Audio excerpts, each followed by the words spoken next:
Hi guys, I was watching the Bold and Bankrupt documentary on Colombia because it was sent to me by my dad because he knows that I'm interested in Colombia, and it was about Bogota, Colombia. And one thing, at first I was shocked as to how dirty everything is and so forth. And then I realized the more I went into the documentary, not documentary, into the vlog, and I watched the whole vlog, and I kind of like Bold and Bankrupt. There's things that I don't like about him from his past, but there's things I like about him. I wouldn't befriend him, but that's not the issue right now. What I realized during the vlog is that it's a little bit sensationalist.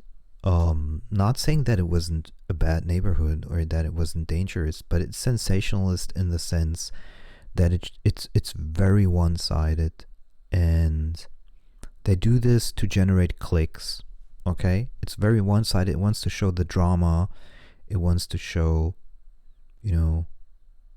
because if you think about let's take any US city or any French city, okay, big city. And Bogota is the capital. So if you take any capital of a large country, especially the ones that changed the last years, let's take France.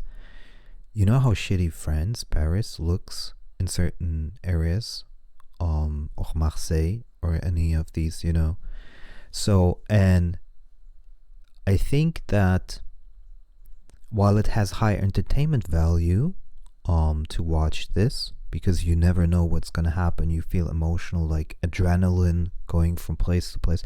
It's mostly about the mix of adrenaline, jokes, and he the funny thing is he went through the neighborhood and met only like 4 or 5 people, or 10 people, who knows. And there was like, oh, the people are so nice, nicer than everywhere else. But just before he says this is like the shittiest capital ever, I honestly, I don't appreciate it much. I'm not Colombian, and there were some Colombians commenting saying they would never go in this neighborhood and so forth. And somebody commented, but that's where then it comes short a lot of times, is somebody commented that they're actually tearing that neighborhood down.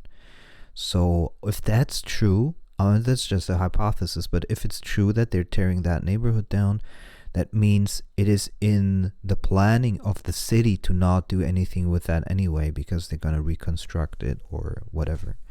So I think, and to, pick some whatever junkies and talk to them, or some people with mental diseases, whatever, and talk to them on the street, saying they're nice and that it's a bad neighborhood or whatever. It for me, it leaves a very bad vibe. And I could imagine that Colombia has many different facets and sides to it, and the more reach you have, I believe the more responsibility you have to show the true side of things. Well, that might not generate clicks. And these YouTubers made their fame on the idea that they go to dangerous neighborhoods, wherever that is. I mean, look at Bold and Bankrupt's stint in Bolivia, for example. And I also noticed that a lot of locals over-exaggerate a lot of times, in the sense that I would never go there. This is oh my God, how can you do this? But I mean, the people live there. When you live in Mexico, you live in Mexico. When you live in Colombia, you live in Colombia. And people coming from Venezuela to Colombia, and obviously they're living there. So whether it's dangerous or not, they're living there. They're not all dying, And in every big city, you have to be street smart, naturally. And I don't like the part that he doesn't show the normal side of these cities. Like, for example, but that's just not their format. But I think as soon as you reach that size, it's kind of like your responsibility to show a kind of like a balanced viewpoint. And if he says, "Oh my God, look at the city center; it looks horrible," he presents it like it's the worst city in the world, which is not. It's just not true. It's just not true.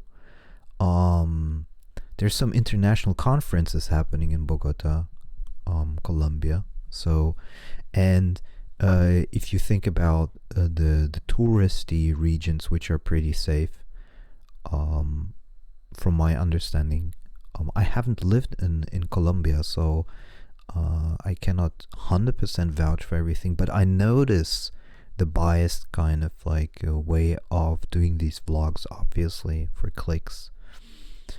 And while it might seem adventurous and fun to some, to me, I think it's mostly the commentary that bothers me. It's not the images themselves, because the images themselves are truthful in a sense. But if you leave out context, or if you narrate it in a biased way, especially in a negative light, for me it leaves a bad taste, basically. And because as the longer it was going on, the more I realized that he's just being a drama bitch, basically. I mean, he could. I'm saying that that he could have started somewhere completely different. He could have started in the business district, and nobody would have watched it. Probably, I don't know. Depends how you. I mean, for me, it's much more interesting. But I have a higher standard for myself than most people. For me, it's not interesting to entertain my emotions. For me, it would be interesting to see how a normal, good family in Bogota, Colombia lives, for example. How do they go about their day? What are their issues and stuff? A normal, absolutely normal family. Or someone, maybe a business owner, also would be very interesting, but not some drunk or some alcoholic or some drug person with drug problems or whatever, or mental problems in the street. That to me is very, very uninteresting, but it seems to be very interesting for a lot of people. I think the world is really weird in that sense. I did watch it because it was sent to me. Otherwise, I've seen the thumbnail, and many times I didn't click on it, because also the thumbnail showing, the Colombian woman, it's just clickbait, and I don't react on these things anymore. I just wanted to share that with you. Maybe someone resonates. Most people won't, but that's okay.